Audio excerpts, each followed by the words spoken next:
అందరికీ నమస్కారం. ఆంధ్రప్రదేశ్కి ఈరోజు బిల్లు ప్రవేశపెట్టిన ఆంధ్రప్రదేశ్ రాజధాని నిమిత్తం బిల్లు ప్రవేశపెట్టిన బిల్లు పాస్ అయిందని విన్నాం. కానీ ఇక్కడ ఆంధ్రప్రదేశ్ మేధావులందరూ ఒక్కటి మాత్రం ఆలోచించకుండా సంబరాలు చేసుకోవడం అనేది మనల్ని మనం మోసం చేసుకున్నట్టు, ఈ యావత్ ఆంధ్రులందరినీ మోసం చేసినట్టుగా ఉంది. ఎందుకంటే సుమారు 12 ఏళ్ళు అవుతుంది రాష్ట్ర విభజన జరిగి. ఈ 12 ఏళ్లలో వేల కోట్ల రూపాయలు రాజధాని అమరావతి అని చెప్పి ఖర్చు పెట్టారు. ఖర్చు పెట్టినటువంటి ప్రతి రూపాయి కూడా ఈరోజు చట్టపరమైనటువంటి భద్రత లేకుండా ఖర్చు పెట్టారు. ఇప్పటికి కూడా బిల్లు ప్రవేశపెట్టారు, పార్లమెంటు వరకు సక్సెస్ఫుల్గా సాధించారు.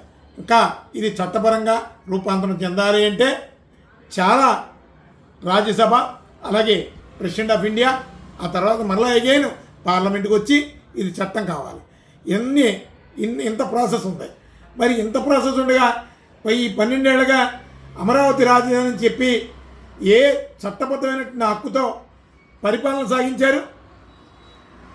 దీని మీద చట్టపరమైనటువంటి భద్రత లేకుండా ప్రజలకి అనేక సమస్యలు కొందెచ్చారు. అలాగే అనేక మ్యాటర్స్ ఈరోజు న్యాయస్థానాల్లో పెండింగ్ ఉంది. ఈ న్యాయస్థానంలో ఉన్నటువంటి పెండింగ్ అంతా దానికి సరైనటువంటి తీర్పులు రావాలి అంటే ప్రభుత్వపరమైనటువంటి చట్టబద్ధత ఉండాలి. ఈరోజు చట్టబద్ధత లేకుండా మీరు అమరావతి రాజధాని అని చెప్పి భూముల విషయాల్లోని, అలాగే ఇతరత్ర పాలనా వ్యవహారాల్లోని ఈ రోజు వరకు కూడా ముందుకు నడిపించారు. వేల కోట్ల రూపాయలు ప్రభుత్వ ధనాన్ని ఆంధ్రప్రదేశ్కి అనేక రకాలుగా ఖర్చులు పెట్టారు. దీని మీద ఇప్పటికే న్యాయస్థానాల్లో కేసులు ఉన్నాయి. ఇవన్నీ తీర్పులు సజావుగా అనుకూలంగా ఆంధ్రప్రదేశ్కి నష్టం లేనటువంటి తీర్పులు వస్తాయని చట్టపరంగా పార్లమెంటు నుంచి ప్రధానమంత్రి గారితో చెప్పించగలరా? న్యాయస్థానానికి వచ్చేటప్పటికి టెక్నికాలిటీ మీద, లీగల్ పొజిషన్స్ మీద, దాని మీదే ఏ విధమైనటువంటి చర్చ అయినా జరుగుతుంది, ఏ విధమైనటువంటి వాదోపవాదనలు అయినా జరుగుతాయి. ఈరోజు వరకు చట్టబద్ధత లేనటువంటి అమరావతికి న్యాయస్థానంలో ఉన్నటువంటి తీర్పులకి, రాబోయే తీర్పులకి ఎవరు బాధ్యులు? ఒకవేళ వ్యతిరేకంగా వస్తే మిమ్మల్ని నమ్మి ఇన్ని వేల కోట్ల రూపాయలు ఖర్చు పెట్టినటువంటి ఈ అమరావతి పేరు మీద కొనసాగుతున్నటువంటి తీర్పులకి ఎవరు భరోసా? అలాగే రైతాంగం అనేక కేసులు వేసింది, వాటికి ఎవరు భరోసా? ఇవన్నీ లేకుండా సంబరాలు చేసుకోవడం ఏంటండి? ఇంకా మనం చాలా ఇబ్బందుల్లో ఉన్నాం. ఆంధ్రప్రదేశ్కి ఒక అడ్రస్ ఈరోజు వచ్చింది. ఆంధ్రులు ఇప్పటిదాకా అనాథలుగా ఉన్నారు. రాజధాని లేని ఒక రాష్ట్రం ఏదైనా ఉందంటే అది ఆంధ్రప్రదేశ్ అని బయట హేళన చేస్తున్నారు.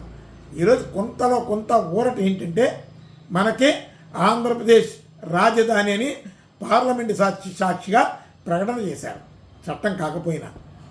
మరి ఈ వేల కోట్ల రూపాయలకు సంబంధించి, అలాగే అమరావతికి సంబంధించి, అమరావతి భూములకు సంబంధించి జరుగుతున్నటువంటి న్యాయస్థాన తీర్పులకి ఎవరు భరోసా, ఎవరు హామీ ఇస్తారు?